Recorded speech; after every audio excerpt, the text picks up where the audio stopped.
If you've kept up with the channel lately, you notice we got this new large studio space, tons more room to record. But over in the office, we're calling that other room, where we got 2 editing PCs, we only had 1 chair, and it was a piece of crap chair that I reviewed a long time ago, this Dowlings thing, hated it, and poor John got stuck with the chair for a while. So we thought, who do we know that's been good to us? Eureka Ergonomic, the ones who actually made this desk, this gaming desk, the first one I ever had that I bought years ago, reviewed on the channel. They made that Call of Duty chair, the nice, really ergonomic one. Nat's been using that thing for a while now. We were like, hey, you got anything in the pipe that's coming?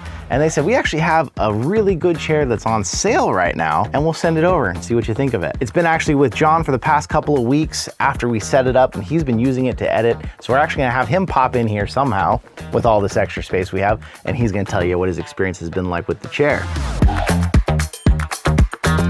Eureka sent us this chair. This is normally over a $600 chair. It is considered a premium, long-lasting chair. Right now there's a flash sale putting it down to $400. So we're gonna be talking to you about it at both price points. But if you are interested in it, check out that sale still happening quick. You were dealing with that Dowlings chair for quite a while, and I was really excited the chance to finally present you with a better chair. The box came in and I put it all together, and I've gotta say the build on this thing was one of the easiest chairs to build. The arms were attached to the butt. The back was all put together. Literally all I had to do, throw the wheels on it, put the cylinder down, and then a few bolts here to attach the back, and the whole thing went together. There was no dealing with the armrest, the sides, the bolts under here. If you put chairs together, you know what I'm talking about. All that stuff is usually detached. When I first brought the chair over, what was your first impression? I mean, it looks clean. Right off the bat, it looks really clean. This is one of the darker versions. I think there's 2 versions. There's a red and a blue version. There's nothing flashy about it. It's not super in your face like the Dowlings one was. It was very red, and it was a nice touch, but it was very, it's there. It's meant to be kind of a blend in the background, but you know it's a gaming chair because it's like, hey, Eureka. Yeah, this is the kind of chair I felt like you could be on a professional meeting call or in gaming, and it's not really gonna be because the Dowlings one, when you used it in that stream, or I was thinking when you have your meetings for your videography, people see that and they're like, okay, that's a gamer kid, with that chair. Yeah. And this one, it's not pleather either though. This material is different. What is the material? Well, if I remember right, they just call it a cloth. It's a cloth and then a leather vinyl type deal. The only thing with the cloth though is it picks up hair like crazy. I have 2 cats and one of them's white, so you have it plastered with hair. Other than that, I mean, it's really comfortable. Semi-sweat wicking, semi-heat wicking. I will say I'm getting warm sitting here and noticing it around where I'm attached to the chair, but other than that. That's because you're in front of the camera instead of behind it, so that's you're true. Just getting sweaty and uncomfortable. That's probably true. I will say also it picks up some of my hair. I have long hair in the back especially, and it kind of picks up some of my hair as well. So something to consider. It's not a deal breaker, and I still think cloth chairs are better than leather chairs as far as sitting in for any length of time, but that's just something to consider. I had said about the Eureka chairs in the past, some of the other ones we reviewed, really you gotta start locking in the armrests. They totally took that advice. Maybe they'd even done that without me, but these lock in multiple positions. Thank goodness. Yeah. Seriously. Now that I have that adjustable desk too, these are really nice because I can scooch as far up or as far back from my desk as I want to without having these bump and be in the way. I can also angle them out if I want to. Yeah, because I know I've had other chairs that don't lock in like that, and you go to stand up and push the chair back, and it undoes everything you've had it adjusted, so this stays where you want it to be. I think the most unique thing about this chair when I was building it, looking at it online, everything, there's a different style of backrest. This doesn't have those slap-on pads that, you know me, I always throw them out anyways, I don't like those. This has this lower lumbar support that has some movement and tilt to it. What has that been like actually using it? So this is one of the most comfortable, I'd say, dual sport chairs I've ever sat on. And by that, I mean, it balances ergonomics with gaming phenomenally. And in my case, gaming is editing. The foam that they put in the seat itself allows my butt to sit forever and it'd be totally fine. But the self-adaptive lumbar support, that's what they call it, self-adaptive. The adaptive lumbar support is really nice because it actually moves with you. And the nice thing is because most of these gaming chairs, especially the cheapo ones, they have that pillow and it'll move around because it's on a couple of straps that are kind of just strapped onto the chair. And so with this one, you sit down and you get that right in your pressure points every time. And the nice thing is too, is it moves with you. So it moves up and down, but then also left to right. So if you're kind of crooked one day, it'll straighten you out over the course of the day. And I found that some days I'm kind of waking up sore, or I need to, sit down for a while because my back is aching, and it takes care of that pretty easily, or at least gives me some ease while I'm having to sit for that long. I noticed that about this chair when I was messing with it, because what I like about this versus the chair Nat has, that Call of Duty chair, that chair, like, it shoved you in a position. Your lower back was way out, up and straight, and there was just no adjustment. There's no flexibility. It's ergonomic, but it was taxing and tiring a little bit for me when I wanted to like sit back and game. I was like, nope, you had to stay just like that. With this one, you can lean back into it and that lumbar support moves back, or even if you slouch down a little bit, it like tilts more and it's still supporting your back no matter what you're doing. So I thought that was a really cool feature. I kind of wondered if you were gonna miss having a neck pillow on it. And we talked about that too. That's something that really surprised you when you unboxed it, you got it all together and you're like, dude, where's the neck pillow? I feel like every gaming chair comes with a neck pillow. And I will say that to begin with, I didn't really notice having one or not having one. With the old chair, the only time that where my head would be back and I'd be relaxing like that was when I was rewatching something or taking a nap or something. But with this one, and it's something I use often, it locks in place with your tilt, then you can unlock it and then tilt back.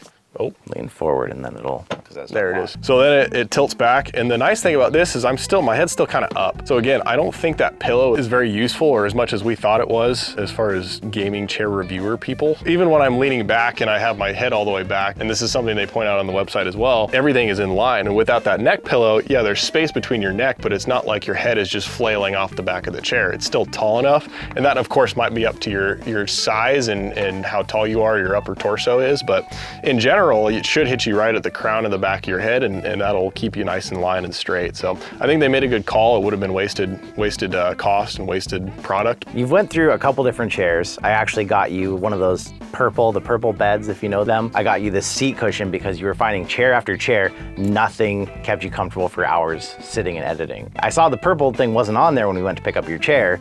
Why is it not on there and what is different? So like I said, the foam that they put in this is some type of memory foam, something or another, but it's really thick, but it's also very conforming. I don't know what it is about my butt. This is gonna be way too much information for y'all. I have a hard time sitting anywhere for very long because I start to ache and it's not comfortable and I hate it. Very often on airplanes, I'll still bring that little purple thing. Those cushions are thin as heck and there's no way that you're gonna sit for 4 hours comfortably anywhere on a plane, except for maybe first class, but we don't know. We wouldn't know anything about that. That purple thing saved me for a while, and I think it's because of how thick this foam padding is and the way, again, like it conforms. I think that's why I'm not finding myself getting quite as sore or tired or tuckered out from sitting for so long. I like the chair, I like the look of it. The cloth backing, I think it is for breathability, which makes sense, and I like that. I really like how it's got like this like carbon fiber look in between though. The chair itself looks really badass. Like it's not, like I said, it's subtle, but it's super sweet looking, so. It looks like it's more premium as a result. Yeah. The chair, it's not a low budget chair by any means. It's normally around $600. There's a flash sale going on right now that drops this thing down to $400. How do you feel about it at $400 and how would you feel about it at like $640? Coming from $650 down to $400, I would say that from what I've seen as far as gaming chair pricing, I'd say for $400, this is a steal. With how many features it has and everything else about it, I think this is a solid deal for $400. But for $650, that sounds, I mean, right? I think is the best way to put that. I don't know how much the Modern Warfare 2 chair was from them, but if it's right in line with that, but not so, yanky into a position, I think this would be the better call. But yeah, if I had to pick between the two chairs, I would choose this one. Yeah. This one, I believe it's a little lower their regular prices. At $400, it's good. $400 is still a ton of money to me for any chair. But I will say over the last couple of years, as we've switched out chair after chair, I have learned if you pay $100 for a chair, it might last you 1 year and you're gonna be uncomfortable for half of that year. Where we started to get into these premium chairs, it's a big investment up front, but they last for years. They're much more comfortable the whole time you're doing it. They look really good. So I'm starting to actually change my tune and become a believer in spending more on a chair and having it for longer rather than like replacing it every year like I was doing back when I paid for chairs myself. And that's what I'm saying. Like I have no scope other than you and like seeing the chairs we reviewed over the years. I have no scope of what the price should be. So if I came into this video having not bought a chair or like something different, like a Costco office chair for a long time, I'd be like $400, you're nuts. But now that you have one, it's like, okay, I can understand why it feels good. It's a good chair. I wouldn't go any other way anymore. When I built it, I was like, okay, this felt in line with the DX Racer, which is like a $600 chair that I've been using. This felt like the same kind of quality, the same kind of build. And I started out with that AK Racing chair years ago. That thing cost almost $300. And I thought at the time that was cream of the crop. And now all these new chairs, that thing seems like another budget chair, so. Yeah. The only thing I miss about the DX Racer, because I have sat in your chair for a little bit of time, is that mesh. That mesh keeps you very very well regulated as far as body temperature. If you run hot or if you keep your room warmer, I would say probably go for a mesh chair, but something like this is, I mean, it's perfect for the average. I'm really happy to finally have a good chair for you because I felt bad with how much editing you do. If Eureka's gonna make another version of this chair, what would you change? I don't know if I would change much. I mean, it's a solid chair for what it is. Like I said, maybe a mesh version. If they were to do like a V2, try out a mesh version, something a little more premium like that. But I don't think there's really anything I have a super big gripe about. Yeah, I've seen it in there. It seems comfortable. I've been in it quite a bit when I'm over there, and I'm liking the chair. I'm just happy to finally give you something that's like, hey, here's a good chair. Because you were using that Downx for a while, and that thing was just horrible. It's so squeaky now. It didn't hold up at all well. This is nice. This is perfect. Thank you, Jay Brett, and thank you, Eureka. Yeah, thanks Eureka for the help setting up our new studio a little bit. We'll leave some links in the description. It's on sale if you get here soon enough in this video. Check it out. Anything else? I don't think so. I think we're good. Do you want to say it? I was going to let you if you want to. Sure. And we'll see you in another reality.